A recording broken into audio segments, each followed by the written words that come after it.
আমি এখানে free transform টুলের ব্যবহারটা দেখাবো। ফ্রি ট্রান্সফর্ম টুলের মাধ্যমে কোনো একটা অবজেক্টকে স্কেল, রোটেট এবং স্কিউ করা যায়। স্কেলটা হচ্ছে কোনো অবজেক্টকে ছোট বড় করা, গ্রাফিক্সের ভাষায় একে বলে স্কেল। রোটেট হচ্ছে ঘোরানো, এবং স্কিউ হচ্ছে কোনো একটা ইমেজকে পাতালে ভাবে বসানো।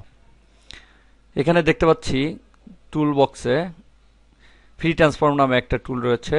এখানে ক্লিক করতে হবে অথবা কিবোর্ড থেকে কিউ কিটা প্রেস করতে হবে।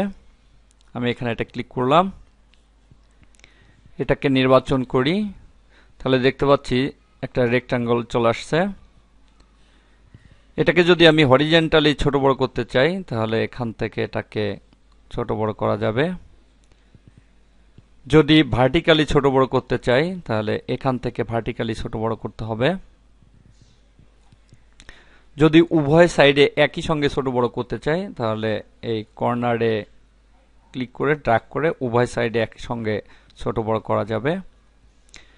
যদি চাই সেন্টারটা একই জায়গায় থাকবে, দুই পাশে বাড়বে, তাহলে কিবোর্ড থেকে অল্টার কিটা প্রেস করতে হবে, তারপরে ক্লিক করে ড্র্যাগ করতে হবে। দেখতে পাচ্ছি সেন্টারটা একই জায়গায় রয়ে গিয়েছে।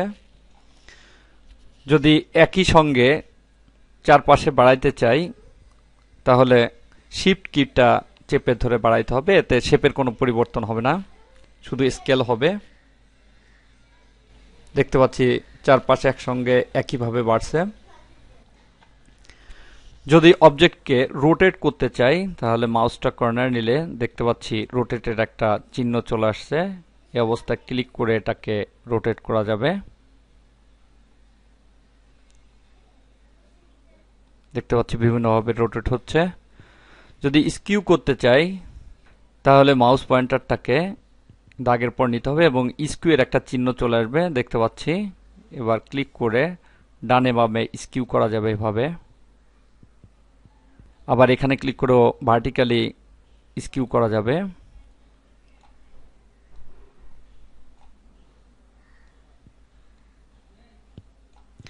এভাবে এই ফ্রি ট্রান্সফর্ম টুলের মাধ্যমে কোনো অবজেক্টকে স্কেল করা যায়, রোটেট করা যায় এবং স্কিউ করা যায়।